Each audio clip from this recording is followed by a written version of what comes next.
Assalamualaikum warahmatullahi wabarakatuh. Alhamdulillahi wahdah, wassalatu wassalamu ala rasulillah wa ala alihi wa sahbihi wa mawalah, wala hawla wala quwata illa billah, amma ba'd. Umar bin Khattab pernah berkata dengan lantang, bukankah engkau tahu bahwa langit tidak mungkin menurunkan hujan emas dan perak? Oleh karena itu, bekerjalah kalian untuk mencari rezeki dari Allah Subhanahu wa taala. Inilah topik kita pada bincang-bincang ringan kali ini, yaitu tentang peminta-minta. Islam mengonjolkan kita untuk menghindari diri sebagai peminta-minta. Hasan Al-Basri pernah ditanya seseorang tentang peminta-minta yang rajin berjamaah di masjid. Setiap hari sebelum dia berjamaah, dia datang dari rumah ke rumah yang lain untuk minta-minta. Sungguh mengagetkan jawaban Hasan Al-Basri. Kata beliau, orang ini sebaiknya di rumah saja, sholat munfarid atau sendirian sambil bekerja, daripada dia sholat berjamaah tapi minta-minta pada orang lain. Dalam sebuah hadis diriwayatkan bahwa Nabi Adam pernah diajarkan oleh Allah SWT 1000 jenis pekerjaan, dan diperintahkan oleh Allah agar Nabi Adam mengajarkan kepada keturunannya itu, agar keturunannya itu bisa makan dengan pekerjaannya itu, tidak makan dengan cara menjual agamanya. Dalam sebuah riwayat juga diriwayatkan bahwa Nabi Isa pernah berjalan dan melewati seorang laki-laki yang telah duduk terfakur. Sang Nabi bertanya, "Wahai saudaraku, sedang mengapa kamu?" Laki-laki itu menjawab, "Aku sedang fokus beribadah kepada Allah, wahai Ruhul Kudus." Nabi Isa bertanya, "Lantas siapa yang mencukupi kebutuhan kamu sehari-hari?"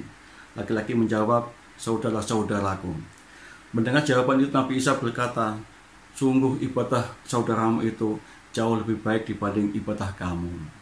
Sulaiman Ad-Darani pernah berkata, sangat tidak elok jika engkau melipatkan dua kakimu untuk beribadah kepada Allah Subhanahu wa taala, sementara ada orang lain yang repot melayani kamu sehari-hari. Yang patut engkau lakukan adalah engkau bekerja, engkau sholat, dan engkau membantu orang lain yang membutuhkan bantuan kita. Lantas bagaimana sikap dan cara kita menghadapi kondisi saat ini, di mana banyak orang yang jatuh miskin, banyak orang kehilangan pekerjaan karena PHK akibat pandemi virus corona. Dewasa ini orang untuk memenuhi kebutuhan sehari-hari terpaksa menjadi peminta-minta. Kita jumpai di mana-mana, banyak sekali. Tapi dugaan saya masih banyak orang yang jatuh miskin, orang yang punya kebutuhan yang sangat luar biasa sulitnya, tapi tidak mau minta-minta kepada orang lain. Dalam Al-Quran, kemiskinan diklasifikasi menjadi dua jenis. Yang pertama adalah al-qani, yaitu orang yang ridho dengan kondisi yang dihadapi itu, kemiskinan yang dihadapi itu, tanpa mau minta-minta kepada orang lain karena menghormati derajat dan martabat kemanusiaannya. Dan yang kedua adalah al-muqtar, yaitu orang-orang yang jatuh miskin, baik miskin dadaan maupun miskin lama, yang terpaksa minta-minta untuk memenuhi kebutuhan sehari-hari.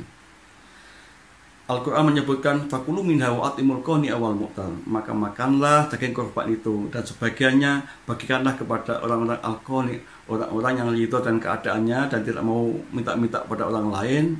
Al-qani, dan sebagiannya daging itu bagikanlah kepada orang-orang al-muqtar, orang-orang yang miskin yang minta-minta kepada orang lain. Dalam konteks pemberian bantuan dalam kaitan dengan soal pandemi virus corona ini, negara tidak terlalu repot-repot untuk mencari dan menemukan orang-orang miskin yang berkategori al-muqtar, orang-orang yang minta-minta, karena jelas adresnya di mana bisa kita temui.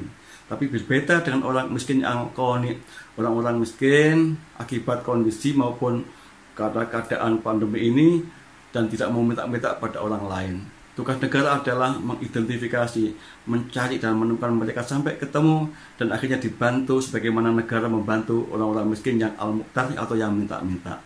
Sebab pada hakikatnya sama saja, orang miskin yang al-qani maupun al-muqtar sama-sama punya kebutuhan dan dia tidak bisa memenuhi kebutuhan itu kecuali dibantu oleh orang lain yang mampu, terutama negara yang punya otoritas untuk itu.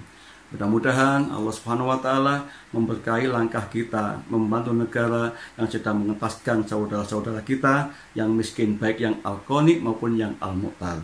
Terima kasih. Wallahul muwaffiq ila aqwamit thoriq. Wassalamualaikum warahmatullahi wabarakatuh.